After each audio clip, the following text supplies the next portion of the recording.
France, il n'y a pas de... C'est pas comme François Ier. Ah oui. Pourquoi? Ça se voit comment? Parce que François Ier, déjà, c'est plus cherché que lui. Ah oui. Tell you I set you apart.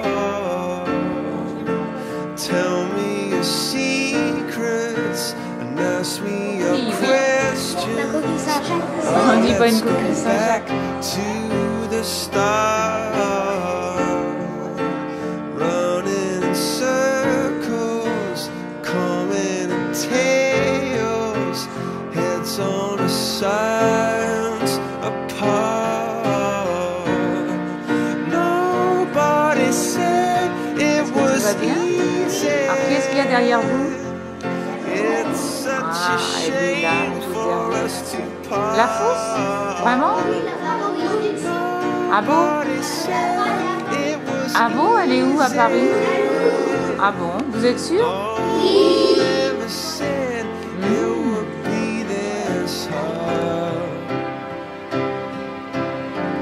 Oh, take me back to the start.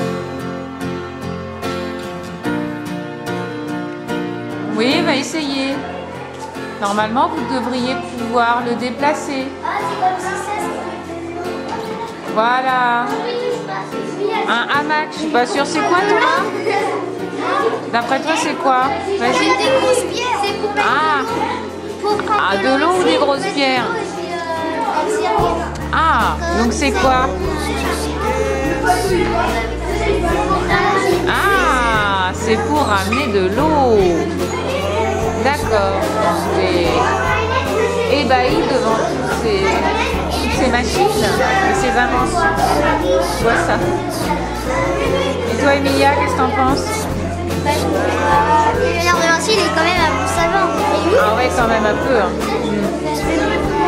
Il est même très fort, non? Très fort. Jamais à Oh, and I rush to the start, running in circles, chasing a Ça, c'est quoi? coming Canon. back as we are. Nobody said it was easy. Faut appuyer sur un bouton, hein. Ah oui. Ouh là là. Mais c'est que ça fait peur. Ouais, vas-y. Il est où? Oh, mais qui c'est que je vois? Coucou, papy. Be so hard. I'm Fais-moi un grand going back coucou. to the start.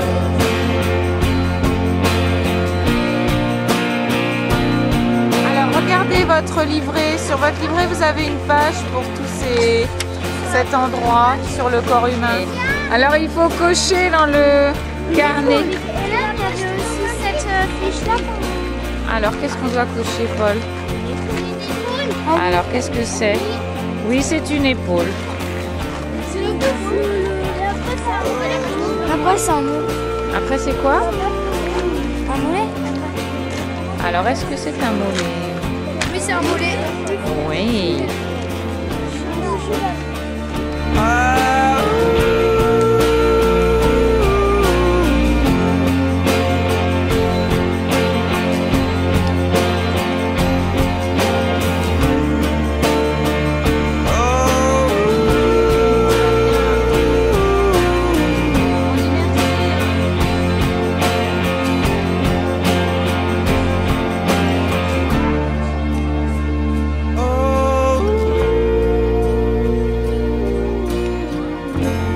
Dans quoi on boit?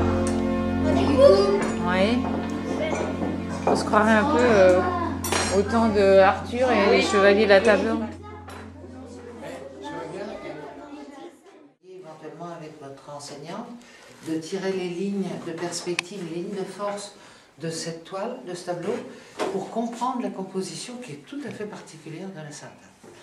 Alors, Léonard de Vinci ne nous a pas laissé beaucoup de tableaux, par contre, il a fait 2 fresques, il ne nous en reste plus qu'une, la bataille d'Anghieraye a disparu, On a les cartons, heureusement, les cartons de préparation. Mais il nous a laissé quand même la scène. Alors la scène, c'est ça, excusez-moi, j'ai pas plus grand à vous montrer. La scène, c'est une fresque. Vous savez la différence entre une fresque et un tableau? Une fresque, c'est ça. Voilà. Un tableau, vous voyez, c'est quelque chose qui est comme ça, sur un chevalet, qui est plus ou moins grand, qu'on peut bouger. Une fresque, c'est pas directement sur le mur. Alors évidemment, hein, pour bouger un mur, c'est un peu dur. Hein. Alors la scène, c'est de ça dont je parle, c'est une très grande fresque. Elle fait 8,80 m par 4,40 m. Vous voyez, c'est énorme. Et elle est peinte autrement, des fresques de la Renaissance. Les artistes de la Renaissance travaillaient à tempérance, c'est-à-dire ils peignaient avec des pigments à l'eau sur du plâtre frais, vous voyez, du plâtre mouillé, avec une liaison à base de blanc d'œuf pour que ça tienne. Alors ça voulait dire qu'il fallait travailler très très vite. Or, Léonard a mis presque 4 ans pour faire la Joconde, donc vous voyez, c'était un perfectionniste. D'autre part, les couleurs à l'eau lui plaisaient pas. Alors quand il a peint la scène, il l'a peinte à l'huile sur du plâtre frais. Alors gros problème, ça a été la première fois, la dernière fois d'ailleurs. C'est que ça ne voulait pas sécher. Alors Léonard, il n'était jamais à court d'idées, Léonard. Donc il a mis des braseros, vous savez, des petits poils, des genres de petits poils ronds comme ça, plein le couvent. Alors ça a fini par sécher quand même, ça a même un peu coulé. Ce qui fait que la fresque est extrêmement fragile. Alors si vous avez l'occasion, et je vous conseille d'y aller, allez sur internet et regardez les couleurs de cette fresque. C'est une des plus belles fresques au monde au point de vue couleur. Vous voyez, regardez les couleurs du visage du Christ.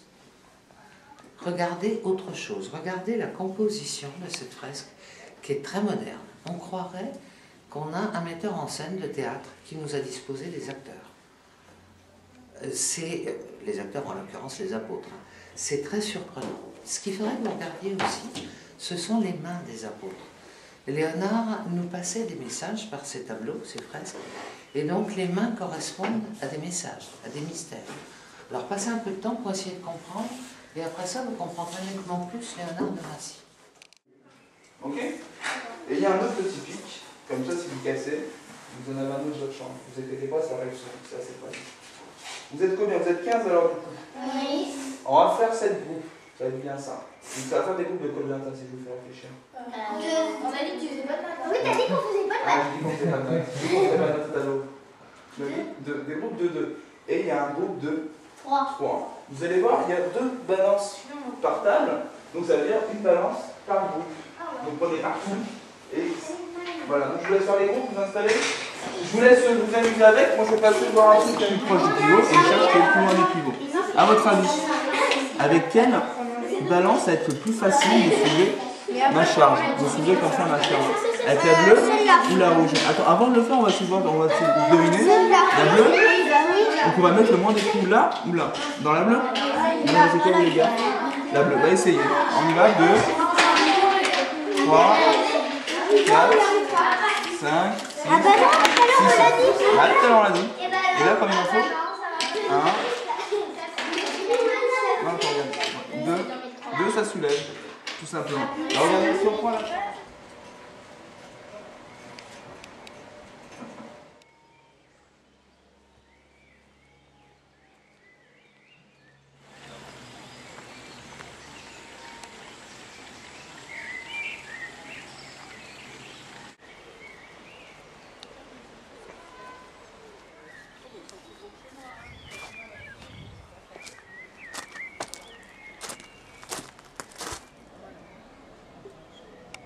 Montre-nous, Brandon, qu'est-ce que tu es en train de dessiner?